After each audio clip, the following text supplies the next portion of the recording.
My name is Sarah Collins. I'm 33 years old. It started with a phone call on a Tuesday afternoon. I was at my desk, drowning in legal paperwork, when my mother's name flashed on the screen. She was supposed to be on the highway driving my 8-year-old daughter, Emily, to Disney World for a family vacation I had paid for. "Hi, Mom. Is everything okay?" I asked, a knot of anxiety tightening in my stomach. "Everything's fine, dear," she said, her voice unnervingly cheerful. "We just had a little issue. Emily got carsick, so you'll need to come pick her up." My heart started to pound. "Pick her up from where? Did you stop at a hotel?" "Oh no, we couldn't do that," she laughed, a sound like ice cracking. "We have a schedule to keep. Your brother is waiting for us." A cold dread washed over me as I heard the cars whipping by in the background. "Mom," I said, my voice barely a whisper, "where is my daughter?" Her next words were delivered with the same casual tone someone would use to describe a forgotten suitcase. "We left her at the rest stop just past the state line. She has her backpack. You should probably hurry." The world went silent. Left her. My parents had taken the child I trusted them with, and, when she became an inconvenience, had abandoned her on the side of an empty road like a piece of trash. In that moment, I knew the family I had spent my life trying to please was gone. I was dealing with monsters. Before I tell you how everything flipped, like and subscribe, and drop a comment to tell me where you're watching from. The phone call ended, not with a click, but with the dead, empty silence of a severed connection. I don't remember saying goodbye. My mother's voice, with its chillingly casual sign-off, "You should probably hurry," echoed in the sudden quiet of my office cubicle. For a single, paralyzing second, I just sat there, my hand still clutching my phone, my screen dark. The world around me seemed to warp and distort, the familiar hum of the office lights turning into a malevolent buzz, the neat stacks of legal briefs on my desk looking like meaningless piles of paper. My reality had been cleaved in two, the life I had just been living, and the nightmare that had just begun. My daughter was alone on the side of a highway. That single thought was a detonator. It blew through my paralysis, replacing it with a surge of pure, unadulterated adrenaline. My chair screeched back against the floor. My purse, keys, everything I needed was a blur of motion as I grabbed them and ran. My boss, Mr. Henderson, a kind, balding man who always asked about Emily's latest art project, stepped out of his office as I bolted past. "Sarah, is everything okay?" he called out, his voice laced with concern. I couldn't form words. A strangled sound, half sob, half gasp, was all that escaped my lips. I just shook my head, a frantic, desperate motion, and pushed through the heavy glass doors of the lobby, the conditioned air giving way to the thick, humid heat of the afternoon. The parking garage was a concrete labyrinth, and my footsteps echoed wildly as I sprinted toward my car, fumbling with the keys. My hands were shaking so violently I dropped them twice before I finally managed to unlock the door. The moment I was inside, I peeled out of the parking spot, the tires screaming in protest. The drive was a frantic haze of motion and raw terror. I-71, north stretched out before me, a ribbon of gray asphalt that felt impossibly long. Every other car on the road was an obstacle, a slow-moving frustration in a world that had suddenly become a race against time. My foot was welded to the accelerator, the speedometer needle climbing past 80, then 90. I didn't care about speeding tickets, about the law, about anything other than the single, pulsing mission, get to Emily. My mind, a place usually ordered by legal statutes and case precedents, became a chaotic torture chamber of worst-case scenarios. Each passing mile marker was a fresh torment. "An hour," my mother had said. They had left her an hour ago. An hour is an eternity for a child. I saw her in my mind's eye, small and terrified, her pink unicorn backpack her only companion. Was she crying? Had she tried to run into the road? Had a stranger approached her? The images were vivid and horrific, each one a fresh stab of panic in my chest. I gripped the steering wheel until my knuckles were bone white, my nails digging into the soft leather, as if the physical pain could somehow anchor the spiraling chaos in my head. To keep the madness at bay, I tried to focus on my anger. It was a cleaner emotion than fear, a hot, bright flame that burned away the cold dread. I replayed my mother's words, her breezy tone, the utter lack of concern. She made a mess. It was unpleasant. My own child's sickness and fear, reduced to an inconvenience, a stain on the upholstery. The selfishness of it was breathtaking. They had a schedule to keep, a flight to catch, a vacation to begin, a vacation that I had helped fund, believing it would bring my daughter joy. The irony was a bitter acid in my throat. I flashed back to a conversation from years ago, when Emily was just a toddler. We were at a family barbecue, and Emily had accidentally knocked over a glass of iced tea on my mother's pristine white patio table. My mother had sighed dramatically, grabbing a wad of paper towels. "Honestly, Sarah," she'd said, her voice tight with annoyance, "children are just one long, sticky mess." I had laughed it off at the time, but now the memory felt sinister. She didn't see a child's simple mistake. She saw a blemish on her perfect world. And now she had treated Emily the same way, as a mess to be cleaned up, to be removed and left behind so her journey could continue, pristine and uninterrupted. I tried calling Emily's emergency phone again, the cheap little device I'd bought her for moments just like this. It was supposed to be a lifeline. Each ring that went unanswered was a fresh wave of nausea. Was the battery dead? Did they take it from her? The questions hammered at me, relentless and unanswerable. I laid on the horn as someone in front of me dawdled in the fast lane, a raw, guttural sound of rage escaping my lips. Finally, after an agonizing hour that felt like a decade, I saw the blue sign for the rest area. Rest area 1 mile. My heart leaped into my throat. I slowed, only slightly, and took the exit ramp far too fast, the car groaning as I swerved onto the access road. The rest stop was exactly as I'd pictured it, a sad, lonely patch of government-maintained land. A few truckers slept in their cabs at the far end of the lot. A lone sedan was parked near the grim concrete restroom building. The place had an air of transience and neglect, a place people passed through but never stayed, a place to leave something, or someone, you didn't want. And then I saw her. She was standing under a massive, sprawling oak tree, its leaves rustling in the breeze created by the passing trucks, just like my mother had said, as if she were a package left for pickup at a designated drop-off point. She was clutching the straps of her backpack, her small body rigid. From this distance, I could see the bright pink of her jacket, a splash of childhood innocence in a stark gray world. She wasn't looking around for me. She was staring straight ahead, her gaze fixed on the endless stream of cars on the highway, her expression utterly vacant. It was the stillness that broke me. She wasn't screaming or running around in a panic. She was frozen, a tiny statue of shock and abandonment. I slammed the car into park, not even bothering to pull it all the way into a spot. The engine was still running as I threw the door open and stumbled out onto the asphalt. My legs felt weak, unsteady. I screamed her name, a sound torn from the deepest part of my soul. "Emily!" Her head snapped in my direction. For a moment, her face was blank with confusion, as if I were a ghost, an apparition her mind had conjured. And then recognition dawned. Her vacant expression dissolved, her face crumpled, and the deep, soul-shattering sobs of a child who had been holding it all in finally broke free. She dropped the backpack and ran. I met her in the middle of the cracked, empty parking lot, falling to my knees as her small, trembling body crashed into mine. I wrapped my arms around her, pulling her so tight I was afraid I might hurt her. She buried her face in my neck, and her tears were hot against my skin. The sounds she made weren't just cries. They were howls of grief and fear, the sounds of a child whose world had just been irrevocably broken. I held her, rocking her back and forth, my own silent tears streaming down my face, soaking her hair. "I'm here," I whispered over and over again,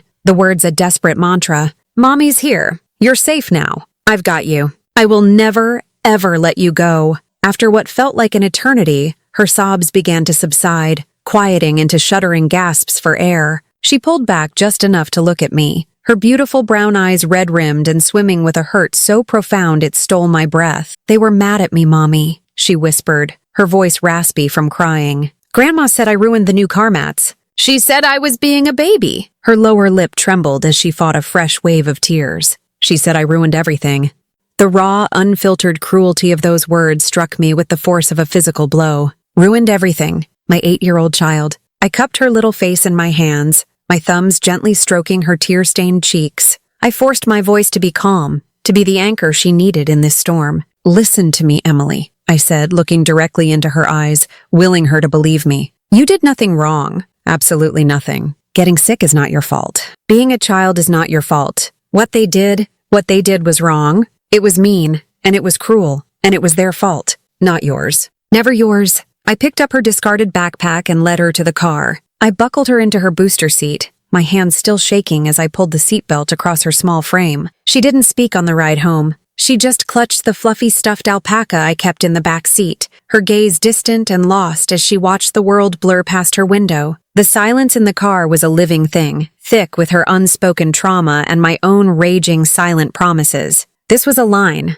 This was a declaration of war. My parents hadn't just left my daughter on the side of the road. They had left behind any claim they ever had to being a part of our lives. They had chosen a vacation over their grandchild. And I, in that moment, chose my child over everything else. The journey home was cloaked in a heavy, unnatural silence. Emily had fallen into an exhausted sleep in the back seat, her head slumped against the window, her small face peaceful in a way that belied the trauma of the day. But for me, the quiet was deafening. It was an empty space that my mind rushed to fill with the ghosts of the past. My mother's casual cruelty, my father's passive complicity. This wasn't a sudden aberration. It was the brutal, logical endpoint of a lifetime of conditioning. What they did to Emily on that roadside was just a louder, more horrific echo of what they had been doing to me for 33 years. After I carried a sleeping Emily into the house, tucked her into bed and kissed her forehead, I walked into the living room and sank onto the couch in the darkness. I didn't turn on a light.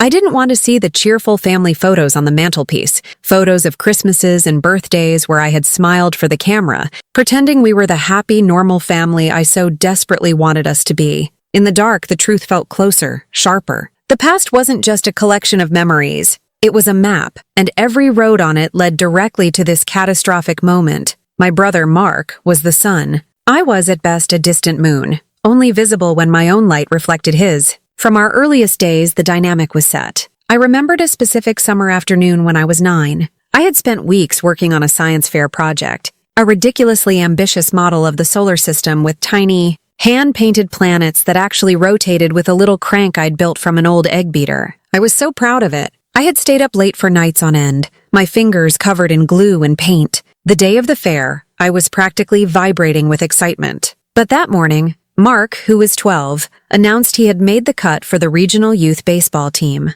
My science fair was that evening. His first practice was at the exact same time. There was never any question of what the family priority would be. My father clapped him on the back, beaming with pride, while my mother immediately started talking about buying him new cleats. When I quietly reminded them about my science fair, my mother waved her hand dismissively. "Oh, honey, that's just for a ribbon," she'd said. "This is a real achievement for your brother. It could lead to a scholarship one day." My father drove me to the school gym and dropped me off at the door. "You'll be fine on your own, right, sport?" he said, ruffling my hair. "We can't miss Mark's first practice." I stood there alone next to my solar system, watching other kids' parents admire their projects, their faces glowing with pride. I got a blue ribbon. When I showed it to my parents later that night, my father glanced at it and said, "That's great, Sarah," before turning back to Mark to analyze every pitch and hit from his practice. My ribbon was tucked into a drawer. Mark's first team photo was framed and hung in the center of the living room wall. This pattern of dismissal became the wallpaper of my childhood. Every achievement of mine was nice, dear, while every minor success of Mark's was cause for a family celebration.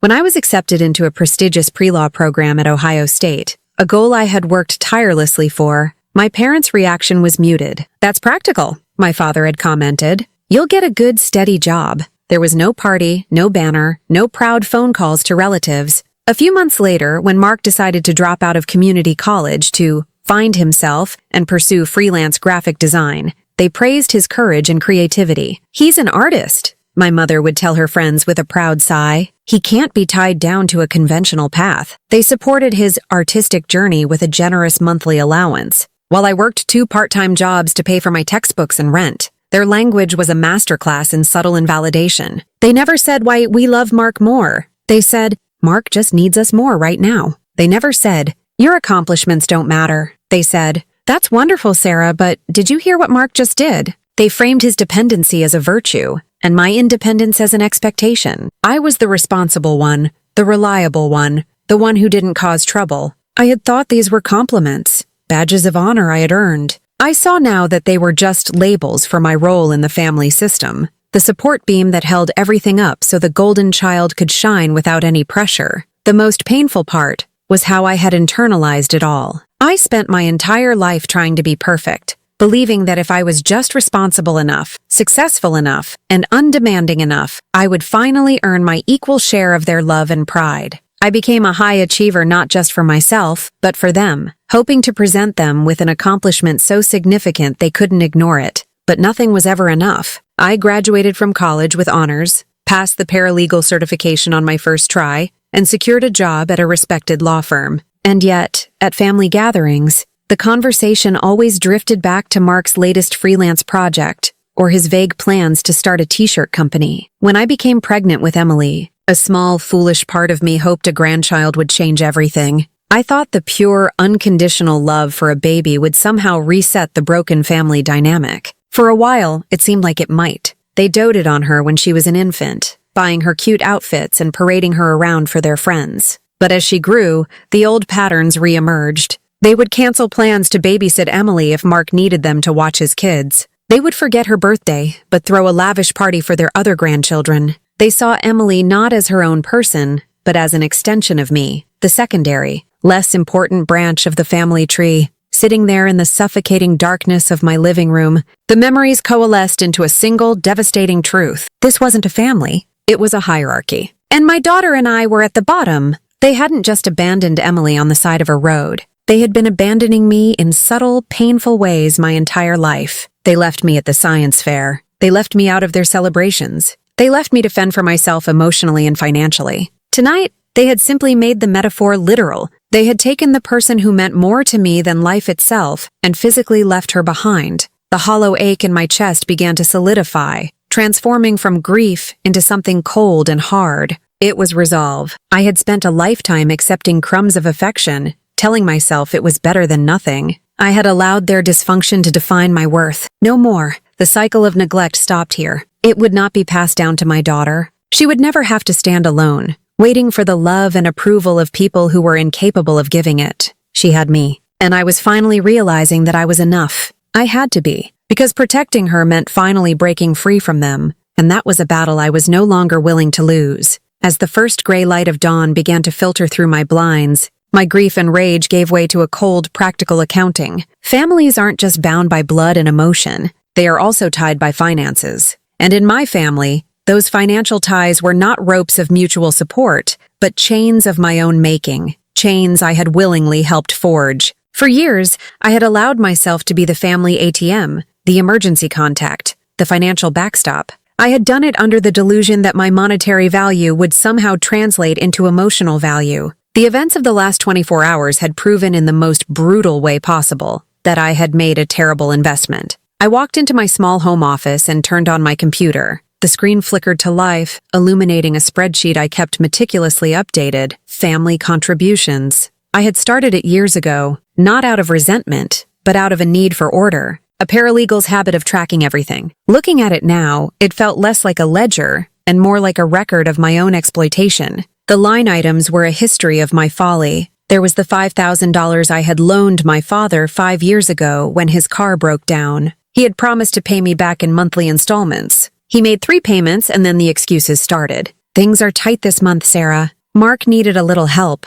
The loan was never mentioned again. I had let it go, not wanting to cause a family argument over money. Then there was the cruise to Alaska for their 40th anniversary. My spreadsheet showed the exact figure, $318 for my and Emily's tickets. I remembered the conversation vividly. My mother had called, her voice full of excitement about the trip, about getting the whole family together. When she mentioned the cost, I hesitated. I don't know, Mom. That's a lot of money right now. Her voice had immediately turned cool, laced with disappointment. Oh, she'd said. I see. I just thought, well, I guess if it's too much for you, we understand. It was a classic guilt trip, expertly executed. The unspoken message was clear. If I didn't pay, I would be the one ruining the perfect family portrait. So I paid. I drained my emergency savings account, the one I had built for moments like a blown car engine or a sudden medical bill for Emily. I spent it on a vacation where I was treated like a guest, while Mark and his family were treated like the guests of honor. But the biggest entry on the spreadsheet, the one that made my stomach clench with anxiety every time I saw it, was the mortgage.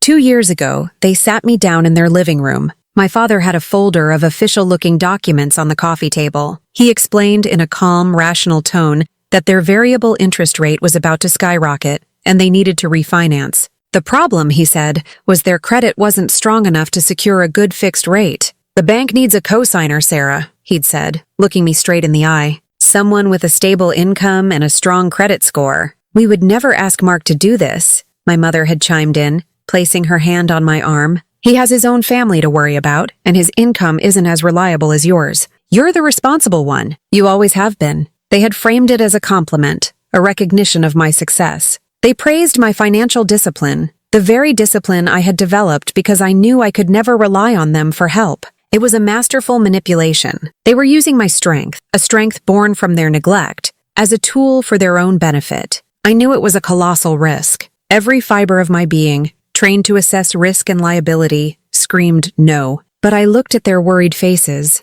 at the house I had grown up in, and I thought about them being forced to sell it. The guilt was overwhelming. I was their only hope, they'd said, so I signed. My signature on that document was the heaviest shackle of all. It legally bound me to their financial fate, making their problems my problems. The final insult was the so-called Family Emergency Fund. My mother had proposed it as a forward-thinking way for us all to be prepared. "Just a little bit from each of us every month," she'd suggested, "for real emergencies. A hospital visit, a major car repair. We'll all be protected." It sounded so sensible. I set up an automatic monthly transfer of $200. It felt like the responsible adult thing to do. For 3 years, that money disappeared from my account. The emergency that finally revealed the truth was when a bank statement for the joint account was accidentally mailed to my address. I opened it, assuming it was a mistake. My eyes scanned the transaction history. There were no contributions from my parents or from Mark, only my monthly deposits. And the withdrawals? They were a catalog of their desires. I won a $200 payment to a Best Buy for Mark's new computer. A $700 charge from a luxury spa resort for my parents' anniversary weekend. A series of cash withdrawals just before Christmas. It wasn't an insurance policy. It was my private subsidy of their lifestyle. The rage I felt in that moment was cold and quiet. I didn't confront them. What was the point? They would have a dozen excuses. They would twist it to make me seem selfish and ungrateful. So I did the only thing I could do. I quietly canceled the automatic transfer. They never mentioned it. They just stopped having a slush fund. And I'm sure they blamed it on the economy or bad luck, or anything but the truth. Looking at the numbers now, at the tens of thousands of dollars I had poured into this black hole of a family, I felt a profound and sickening shame. I wasn't just a victim of their manipulation. I was an active participant. I had allowed it. I had funded my own marginalization. I did it because I was starved for their approval, desperate for a sign that I mattered as much as my brother did. I thought if I could just be useful enough, dependable enough, generous enough, they would have no choice but to love me. But last night proved that their love was not for sale because it didn't exist. Not for me. My money hadn't bought me a seat at the table. It had just made me the one who paid for the meal. And when my own child, the person I loved more than anything, became an obstacle to their comfort, a comfort I had so generously provided, they discarded her. The connection was so clear, so painfully direct. The gas in their car, the car itself, the very financial freedom that allowed them to be on that highway, I had helped pay for it all. I had funded the vehicle of my daughter's abandonment. That realization was the final key, the one that turned the lock on the prison of obligation I had built for myself. No more. The Bank of Sarah was officially closed, and every chain I had allowed them to place on me was about to be broken. The Orlando trip wasn't a spontaneous idea. It was a carefully constructed fantasy, and I was its chief architect and sole financier. The seeds were planted months ago, when Mark's family returned from their previous year's trip to Disney World. They came back with suntans, souvenir t-shirts, and an album full of glossy, smiling photos. My nephew and niece, just a few years older than Emily, spent an entire Sunday dinner regaling us with tales of Space Mountain, Cinderella's Castle, and life-sized cartoon characters. Emily sat at the table, utterly mesmerized. She listened with wide-eyed reverence, a small, silent observer on the outside of a magical world. For weeks afterward, Disney was all she could talk about. She drew pictures of castles and princesses. She hummed, "It's a Small World," while she played with her dolls. She started a little Disney fund in an old jam jar, solemnly depositing her weekly allowance, telling me she was saving up so she could go too. Each clink of a quarter into that jar was a tiny heartbreak for me. She was trying to buy her way into a family experience that she instinctively knew she wasn't automatically included in. I knew, with a weary certainty, that when they planned their next trip, Emily and I would be an afterthought, if we were a thought at all. So I decided to be proactive. I would force our inclusion, using the only tool I had that they seemed to value, my money. I rehearsed the phone call in my head for days before I finally built up the courage to make it. "Hi, Mom," I began. my voice striving for a breezy tone that I didn't feel. I was just thinking about how much fun the kids had in Orlando last year, and how much Emily loved hearing their stories. Oh, it was wonderful, my mother said. Mark is already talking about going again this spring. This was my opening. Well, that's what I was calling about, I said, my heart starting to beat a little faster. I know I can't get the time off work, but I was thinking I would love for Emily to be able to go with you all, to have that experience with her cousins and her grandparents. There was a calculated pause on the other end. Well, Sarah, that's a nice thought, but it's a lot to ask. An 8-year-old is a big responsibility, especially in a crowded place like that. And it's very expensive. Her hesitation was the opening gambit in our unspoken negotiation. She was setting the price. Of course, I said quickly, the words I had practiced tumbling out. I would never expect you to pay for it. I would cover everything for her. Her flight, her park tickets, her food, a share of the hotel, all of it. She wouldn't cost you a penny. I just want her to have the memories. The chill in my mother's voice thawed instantly. Well, when you put it like that, I suppose it would be lovely for the cousins to be together. Let me talk to your father, and we'll figure out the costs. The call from my father came a week later. He was brisk and businesslike, listing off the expenses with the detachment of an accountant. The flight, the park passes, the hotel, a miscellaneous fund for food and souvenirs. The grand total was $2,400. The number was so round, so clean that I knew it had been manufactured. It wasn't a calculation. It was a price tag. The price for my daughter's inclusion. I didn't question it. I didn't ask for receipts or booking confirmations. To do so would have been to admit that this was a transaction, not a loving family gesture, and I was still desperately clinging to that illusion. Okay, I said, my voice betraying none of the shock I felt. That sounds fine. I'll transfer the money tomorrow. The day I went to the bank was a gray, drizzly Tuesday. I stood in line, the withdrawal slip in my hand, feeling a profound sense of sacrifice. The money was coming from my future house fund, the savings account that represented my deepest dream, a small, safe home of our own, with a little backyard for Emily to play in. As the teller counted out the 20s and 50s from my account, I felt a pang of loss for that dream. But I pushed it down, replacing it with visions of Emily's face lighting up at the sight of the fireworks over the castle. This, I told myself, was an investment in her happiness. It was more important than bricks and mortar.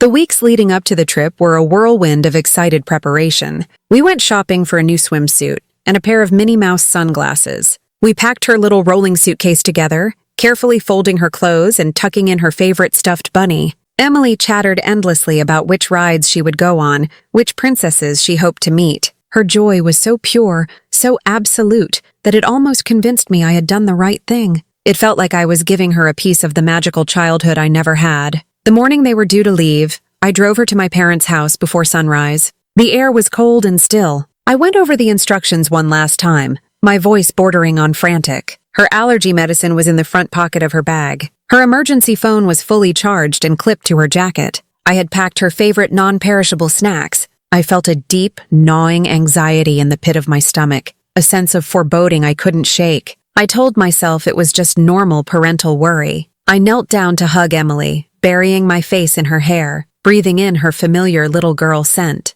"You have the best time, okay?" I whispered. "Be a good listener for Grandma and Grandpa, and call me every night before bed." "I will, Mommy," she said, her voice muffled against my shoulder. "I love you. I love you more than anything in the whole world," I said, holding her a little tighter. I stood up and faced my parents. "Thank you again for this," I said, forcing a grateful smile. "It means everything to her." "Don't be silly, dear," my mother said, patting my arm with a gesture that was meant to be reassuring but felt dismissive. "We're family." My father just nodded, his eyes already on the road, anxious to get started. "Now," my mother added, "we really have to go. We have a schedule to keep." I stood on their driveway, waving as their car disappeared down the street, a lump forming in my throat. I watched until the red taillights were just tiny specks in the distance. The sense of foreboding grew stronger, but I turned and walked back to my car, telling myself again and again that this was a good thing. I had bought my daughter a ticket to paradise.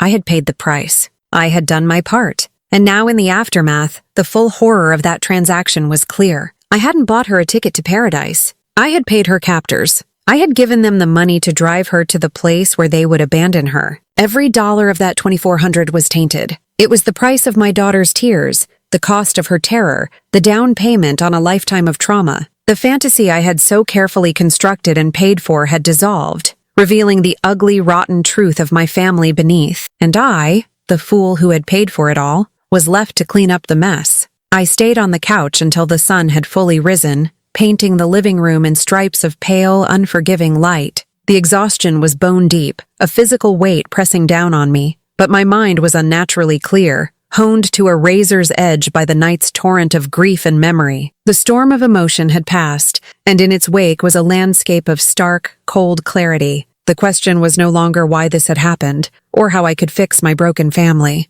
The only question left was what I was going to do about it. I walked softly into Emily's room. She was still asleep, her little chest rising and falling in a steady rhythm. One arm was flung over her head, her fingers curled loosely around the ear of her stuffed bunny. She looked so peaceful, so innocent. A fresh wave of protective fury washed over me. They had taken this peace from her. They had introduced a brutal, adult cruelty into her child's world. They had tried to teach her that she was an inconvenience, a problem to be discarded. I knelt beside her bed, my hand gently stroking the hair back from her forehead. A vow formed in my heart, silent but absolute. A promise that resonated in the deepest part of my soul. This will never happen to you again. It wasn't just a thought. It was a recalibration of my entire being. For 33 years, my life's mission had been to earn my parents' love. From this moment forward, my mission was to protect my daughter from them. And to do that, I had to systematically dismantle every single tie that bound me to them.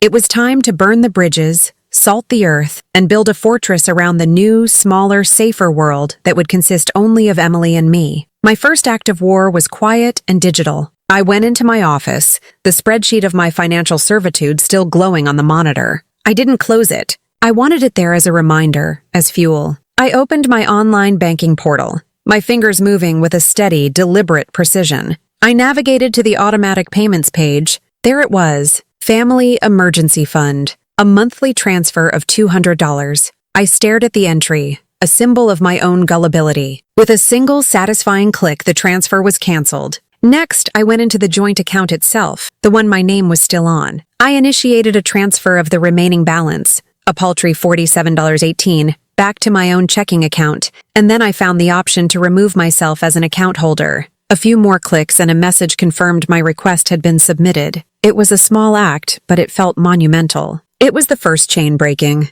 I felt a lightness in my chest, a release of pressure I hadn't even been fully aware of. I moved on, methodically combing through my financial life. I had given my parents my credit card number years ago for emergencies. I logged into my credit card account and reported the card as lost, requesting a new one with a new number be sent to me. Another chain gone. Any lingering financial obligations, any backdoor access they had to my resources, I sealed them all, one by one. Then I came to the largest, most formidable shackle, the mortgage. This was not a simple click-to-cancel problem. My signature was on that loan document, a legally binding promise to the bank that if my parents failed to pay, I would be held responsible. As a paralegal, I understood the gravity of that signature better than most. I couldn't just pull out. To them, my name on that paper was a safety net. To me, it was a cage. I spent the next several hours in a state of focused intensity. I retrieved my copy of the mortgage agreement from my file cabinet.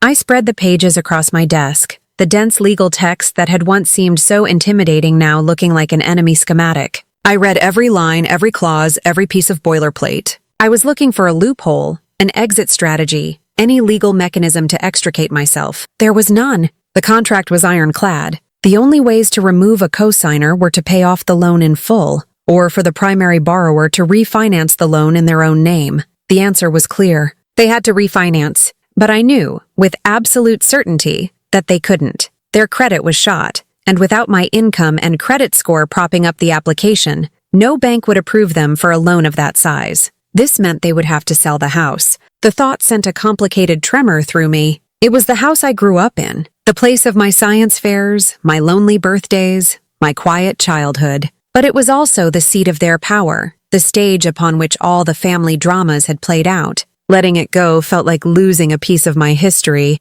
but keeping the tie felt like sacrificing my future. And Emily's, I started drafting an email. I wrote and deleted the opening line a dozen times. A furious, accusatory draft gave way to a cold, clinical one. I settled on something that was neither. It was simply factual, stripped of all emotion. Subject: Urgent financial matters, Mom. Dad, effective immediately. I have ceased all contributions to any joint family accounts and will not be providing any further financial assistance. My focus is now solely on my and Emily's financial security. Regarding the mortgage on which I am a co-signer, I am legally required to inform you that I need my name removed from this loan. You will need to begin the process of refinancing the property in your own names immediately. Please provide me with an update on your progress with a loan officer within 30 days. Sarah, I read it over. It was perfect. It was the voice of a creditor, not a daughter. It was impersonal, undeniable, and it set a deadline. It gave them no room for emotional manipulation. I hit send before I could lose my nerve. A deep, shuddering breath escaped me. I felt a strange mix of terror and exhilaration. The war had begun. I knew the retaliation would be swift and brutal. My phone would soon light up with their rage, their guilt-tripping, their accusations. They would try to pull me back into the familiar toxic dance. As if on cue, my phone buzzed. It was a text from Mark. Mark, Mom just called me, freaking out. What the hell is your problem, Sarah? She said you're cutting them off after everything they do for you? Everything they do for me. The delusion was so complete, so ingrained, that he actually believed it. I felt a flash of white-hot anger, followed by a profound, weary sadness. He was a lost cause, a willing participant in their fantasy because he was its primary beneficiary. My fingers flew across the screen. My reply short and final. Me. Your parents left my sick 8-year-old daughter on the side of a highway yesterday because they had a schedule to keep. That is the only thing you need to know. Do not contact me again on their behalf. This is between me and them. I blocked his number. Another chain broken. I spent the rest of the day in a state of hypervigilance, waiting for the inevitable explosion from my parents. It didn't come. The silence was more unnerving than an attack. I knew what it meant. They were on vacation. They had received my email, seen my text to Mark, and had chosen to put it aside, not to let it interfere with their precious schedule. They were sitting by a pool in Orlando sipping cocktails, while the daughter they had abandoned was sleeping off her trauma in the next room, and I was methodically dismantling the life they had built on my back. The sheer, staggering narcissism of it all solidified my resolve into something harder than steel. There was no fear left. There was no doubt. There was only the quiet, steady work of liberation. I made Emily her favorite dinner, pancakes and bacon, and we ate in the living room while watching a movie. She laughed, her bright, beautiful laugh, and for the first time all day the tightness in my chest eased. This was what mattered. This little world, in this little apartment. It was all the family I needed, and I would protect it no matter what it cost me. The price they had paid for their vacation was my loyalty. The price they would pay now would be everything else. For 5 days, an eerie silence hung over my life. It was the calm before the storm in every sense of the phrase. I didn't hear a word from my parents. No angry voicemails. No barrage of manipulative texts. It was as if I had sent my declaration of war into a void. I knew they were still in Florida, basking in the sun with Mark and his family. The thought of it, of them riding roller coasters and eating overpriced theme park food after what they had done, was a constant, low-grade hum of fury beneath the surface of my days. During that time, I focused on Emily. We went to the park, we baked cookies. We built a massive pillow fort in the living room and read books by flashlight. I watched her closely, looking for lingering shadows of the trauma. She was more subdued than usual, and she had started waking up from nightmares, something she hadn't done in years. But during the day, she was resilient, her childhood spirit fighting to reassert itself. Every laugh, every hug was a reinforcement of my decision. I was doing the right thing. This quiet, safe space I was creating for her was worth any battle that was to come. The silence broke on a Sunday evening. I was giving Emily her bath when my phone, which I'd left on the kitchen counter, began to ring. The caller ID flashed, Mom. My stomach instantly contorted into a tight, cold knot. This was it. I took a deep breath, my heart hammering against my ribs. I told Emily I would be right back and walked into the kitchen, closing the door behind me. I let it ring 2 more times, composing myself, shedding the skin of the nurturing mother and donning the armor of the cold-hearted adversary they had created. Then I answered. Hello, I said, my voice flat and devoid of warmth. Sarah? Finally. My mother's voice was bright, chipper, and completely disconnected from reality. It was the voice of someone determined to pretend nothing had happened. We just got back a little while ago. We had the most wonderful time. The kids had a blast. The weather was perfect. I said nothing. I let the silence hang in the air, a weapon in itself. Her cheerfulness faltered slightly. Well, did you get my messages? she asked, a slight edge to her voice. She hadn't left any messages. It was a lie, a test. I received no messages, I replied, my tone still icily neutral. But I assume you received my email. The fake pleasantries evaporated instantly. Her voice turned sharp, defensive. Oh, we received it. Your father and I have been sick with worry all week. Sarah, that was a truly vicious thing to send. What has gotten into you? We were on vacation, our one chance to relax all year, and you send something so cruel. The gaslighting was so immediate, so reflexive, it was almost impressive. She was the victim. I, the person whose child they had abandoned, was the aggressor. What has gotten into me, I said, my voice low and dangerously calm, is that my daughter was left on the side of the road like a piece of garbage. That's what's gotten into me. Oh, for heaven's sake, don't be so dramatic, she snapped. It was a rest stop, not the side of the road. She was perfectly safe. We made sure there were other people around. It was the only logical thing to do. We had a schedule to keep. We would have missed our flight. My daughter's safety is more important than your schedule, I said, the words like chips of ice. She's your kid, Sarah. A new voice boomed, and I realized my father was now on speakerphone. His voice was full of blustering indignation. She's your responsibility. If she makes a mess, that's on you. We were doing you a favor, taking her in the first place. A favor. Taking their own granddaughter on a trip I had paid for was a favor. The sheer, breathtaking entitlement of it was stunning. You weren't doing me a favor, I said, my voice steady despite the adrenaline coursing through my veins. I paid you $2,400 to take my daughter to Orlando and keep her safe. You failed to do that. In fact, you did the opposite. You traumatized her and put her in danger. I want the money back. There was a moment of stunned silence on the other end of the line. Then, my mother let out a sound that was half scoff, half incredulous laugh. You want the money back? Are you insane?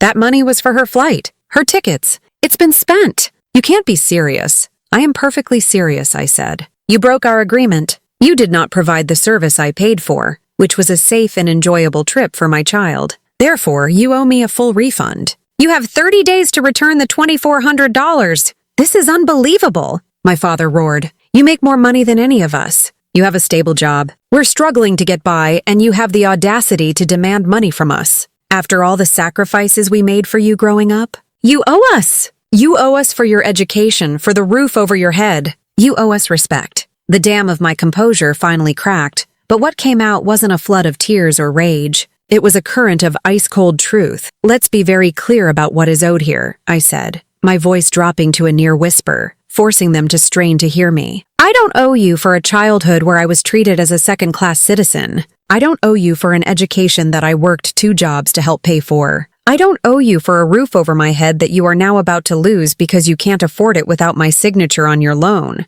I let that hang in the air for a beat. The only person I owe anything to is my daughter. I owe her my protection. I owe her my loyalty. I owe her a life free from people who would hurt her. You left her alone. You chose a vacation over her. This ends. Today, everything ends. I continued before they could interrupt. So here is what is going to happen. You are going to pay me back the $2,400, and you are going to begin the process of refinancing your house to remove my name from the mortgage. My lawyer will be in touch with a formal request. If you fail to comply with either of these things, I will pursue every legal option available to me. This is not a negotiation. This is a notification. The other end was silent for a long moment. I could almost hear the gears of their minds grinding, trying to process this new version of their daughter. This person who would not back down, who would not be manipulated, who was speaking to them in the language of lawyers and consequences. Finally, my mother spoke, her voice dripping with venomous, theatrical sorrow. I don't know who you are anymore, Sarah. You have become a cold, hateful person. You are breaking this family apart. I hope you're happy. I'm not breaking it, I said softly. I'm just finally acknowledging that it was already broken. Goodbye. I hung up the phone. My hand was trembling. My body was shaking. But for the first time in my life, I felt powerful. I had faced them down, not with emotion, but with facts and consequences. I had spoken the truth without apology. The aftermath was immediate. A flood of texts began. My mother sent long, rambling messages about how heartbroken she was, how I was ungrateful, how I was destroying her health with my cruelty. My father sent short, angry texts calling me a thief and a disgrace. Then came the voicemails, escalating from wounded pleas to furious, incoherent rants. I didn't listen to them fully. I saved them all to a folder on my computer, labeling it evidence. Then, as I had predicted, Mark joined the fray. Mark, Mom and Dad are devastated. You need to apologize to them right now. You're tearing this family apart over a misunderstanding. Me. It wasn't a misunderstanding. It was child abandonment, Mark. You're being hysterical. They said she was fine. You're just doing this to hurt them. You've always been jealous of my relationship with them. That was it. The core of his delusion. He saw this not as an issue of a child's safety, but as a power play, a sibling rivalry. He couldn't comprehend that my actions had nothing to do with him and everything to do with my child. He was so steeped in the family mythology of his own importance that he was the hero of every story, and I was the villain, me. This has nothing to do with you or jealousy. This has to do with my daughter. If you can't see that, then there's nothing more to say. I told you not to contact me on their behalf. I'm blocking your number now, and I did. With 4 taps on my screen, I severed the final tie to my old life. The confrontation was over. The lines had been drawn. My family, the one I had known my entire life, was gone, and in its place was a strange, terrifying, and exhilarating sense of freedom. The war was just beginning, but I had survived the first battle. In the days following the confrontation, my parents escalated their campaign from private attacks to a public smear campaign. They had always been masters of image, curating a persona of a perfect, loving, church-going family for their community. Their reputation was their most prized possession, and they now wielded it as a weapon against me. The battle moved from my phone to a wider arena, the extended family WhatsApp group, the church prayer circle, and the local neighborhood gossip mill. The first inkling I had of it was a call from my Aunt Carol, my mother's sister. She was a kind, gentle woman who had always shown me a quiet sort of sympathy, as if she understood the dynamics of my family better than she let on. "Sarah, honey, I just wanted to check on you," she began, her voice hesitant. "Your mother has been, well, she's been telling people that you're going through some sort of breakdown, that you've become very unstable and are making terrible accusations." My blood ran cold. A breakdown. It was the perfect narrative. It painted me as irrational, untrustworthy, and hysterical. It was a classic, viciously effective way to discredit a woman. "She's telling people I'm unstable?" I asked, my voice tight. "She's saying you're trying to extort money from them," Carol continued, her voice full of discomfort. "She said you got angry that Emily got a little carsick, and you're using it as an excuse to be cruel. She's asking everyone to pray for you, to pray for me." The hypocrisy was so profound it was almost breathtaking. They were using the language of compassion and concern as a cover for a character assassination. I explained to Aunt Carol, calmly and factually, what had actually happened. I told her about the phone call, the casual way they admitted to leaving Emily on the side of the highway. As I spoke, the silence on the other end of the line was heavy. "Oh my God, Sarah," she finally whispered, her voice filled with horror. "I knew Linda could be selfish, but I never imagined to leave a child. I am so sorry." Her belief was a small comfort, but it was just one voice against the chorus my parents were orchestrating. The effects of their campaign became apparent quickly. I received a text from a cousin I'd always been close to. "Hey, I'm really worried about you. Your mom said you're not doing well. Let me know if you need to talk to someone." The subtext was clear. "You're the problem here. When I went to the grocery store, I saw a woman from our old church. She had always been warm and friendly, but this time she gave me a wide-eyed, pitying look, and then hurried down another aisle as if I were contagious. I was being shunned, cast in the role of the ungrateful, unstable daughter who was persecuting her poor, loving parents. For a while, the isolation was crushing. They were turning the world against me, using their carefully crafted image as a shield while they stabbed me in the back. There were moments in the dead of night when I would lie awake and wonder if I was crazy. Had I overreacted? Was I the one destroying everything? The gaslighting was so intense it was beginning to seep into the cracks of my own conviction. But then I would look at Emily. I would remember her small, trembling body as I held her in that desolate rest stop parking lot. I would remember her whispered words. They said I ruined everything, and my resolve would harden again. This was not about my reputation. This was about her. I was her shield,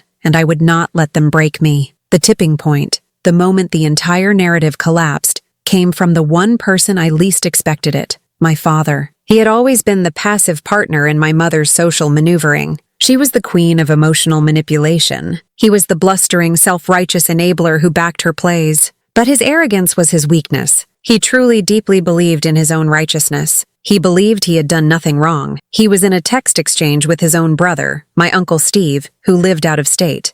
Steve had heard the family gossip and had called my father to ask what was going on. My father, frustrated at being questioned and eager to defend his actions, decided to lay out his rational case via text. That night, Aunt Carol forwarded me the screenshot of the conversation. My hands trembled as I read it. "Uncle Steve, Bill, I'm hearing some crazy things. What's this about you leaving Emily on the side of the road?" My dad. "It's all being blown out of proportion by Sarah. She's being hysterical. We left her at a perfectly safe rest stop.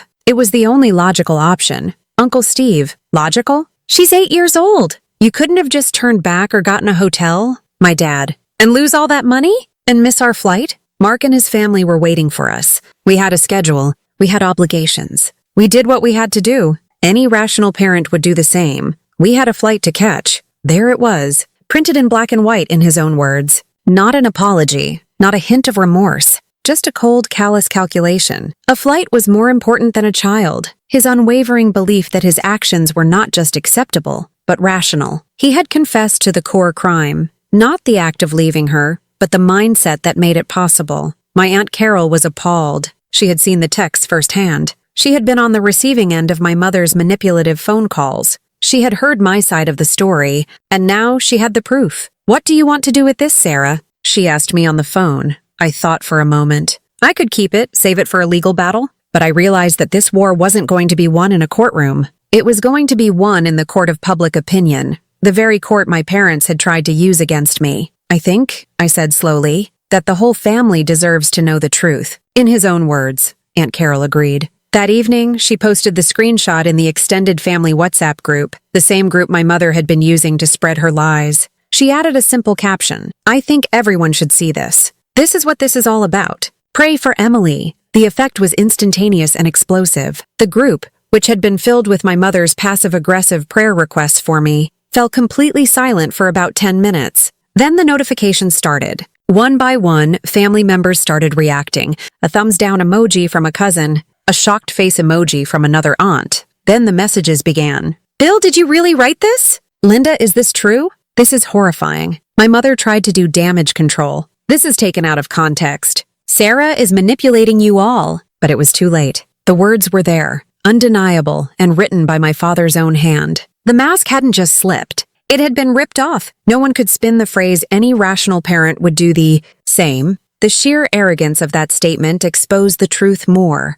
effectively than any accusation I could ever have. I had the carefully constructed image of the perfect, loving Collins family imploded in the space of an evening. The whispers in the church pews changed direction. The pitying looks I had been getting were now being directed at my parents. Their phones, which had been busy with their smear campaign, now rang with a different kind of call. Calls of condemnation, of shock, of disgust. They had built their entire world on a foundation of public perception, and that foundation had just crumbled into dust. They were isolated, exposed, and for the first time in their lives, they had no one to blame but themselves. My revenge was not a loud, fiery event. It was a quiet, inexorable process, like watching the tide go out, leaving behind the wreckage that had been hidden beneath the waves. Having lost the war for public opinion, my parents were left to face a more practical and devastating battle, the one against their own financial incompetence. For decades, their lifestyle had been a house of cards, built on a foundation of my brother's ego, their own irresponsibility, and my money. I had just pulled my card out of the bottom, and the entire structure was beginning to wobble. The first domino to fall was the mortgage. True to my word, my lawyer sent them a formal, legally binding letter. It stated that as a co-signer seeking to be released from the loan, I required them to refinance the property in their own names within 90 days. If they failed to do so, we would be forced to pursue a partition sale of the property. It was a standard legal maneuver, but to them, I'm sure it felt like a declaration of all-out war. They didn't respond to the letter. They probably thought if they ignored it, it would go away. They had spent their lives ignoring consequences, but a legal deadline is not a daughter's plea. It cannot be dismissed or emotionally manipulated. After the 90 days passed with no action, my lawyer filed the petition to force the sale. The day the for sale sign was hammered into their front lawn was a strange one for me. Aunt Carol called to tell me about it. I felt a surge of something that wasn't quite triumph, but a grim, somber sense of vindication. That house was a museum of my childhood unhappiness. It was the place where my achievements were minimized and my brothers were framed on the wall. Seeing it for sale was like watching the physical embodiment of my family's dysfunction being put on the market. But there was a sliver of sadness, too. A mourning for the happy home it never was, for the childhood I should have had within its walls.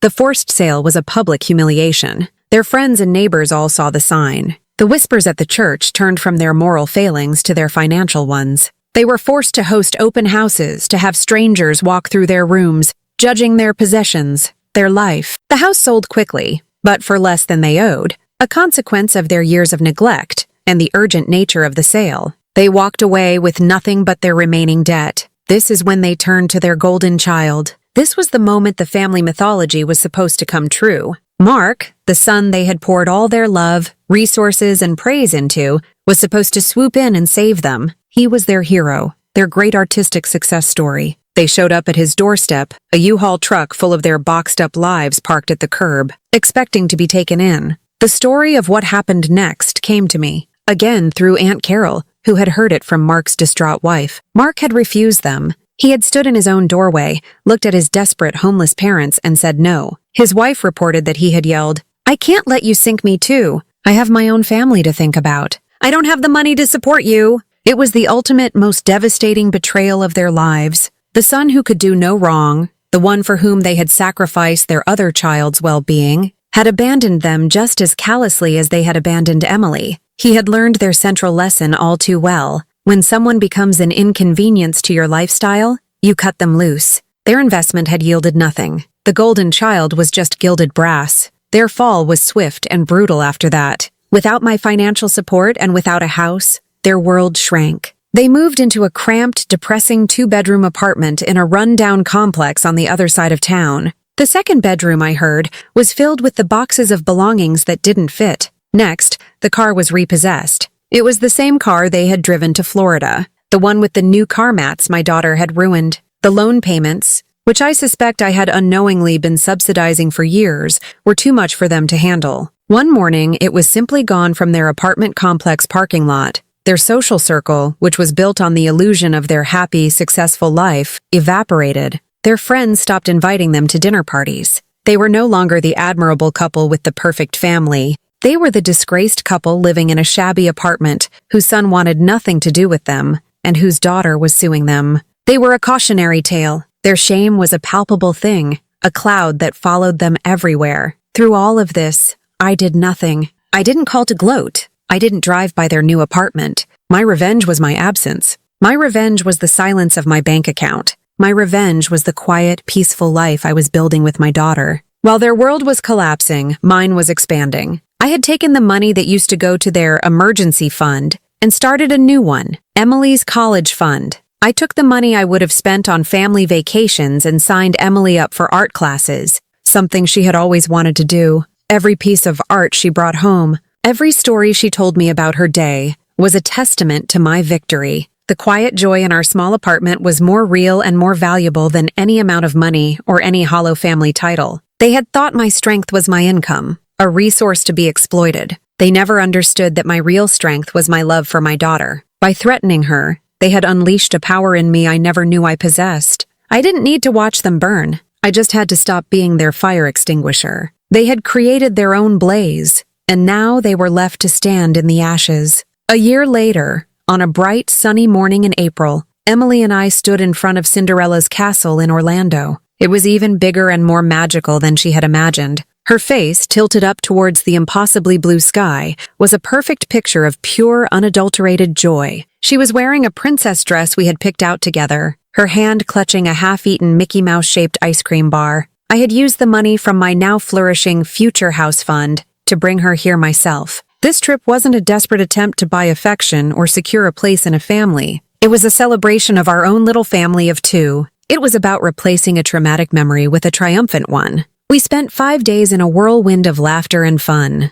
We rode every ride she was tall enough for, twice. We met every princess, filling her autograph book with their looping, perfect signatures. We ate junk food until our stomachs ached and stayed up late watching the fireworks explode over the castle, her small head resting on my shoulder. One afternoon, as we were floating down the lazy river at the water park, Emily looked at me with the sudden, serious insight that only children possess. "This is much better than my first trip to Florida, Mommy," she said. I smiled, my heart aching with a mixture of old pain and new happiness. I'm so glad you think so, sweetie. I am too. I thought about my parents. I hadn't spoken to them in over a year. I knew from Aunt Carol that they were still living in that small apartment, that my father's health had declined, and that they were financially and socially isolated. Mark still kept his distance. There was a time when that news might have brought me a sense of satisfaction, of victory. But standing there under the warm Florida sun, with my daughter's happy, sticky hand in mine, I felt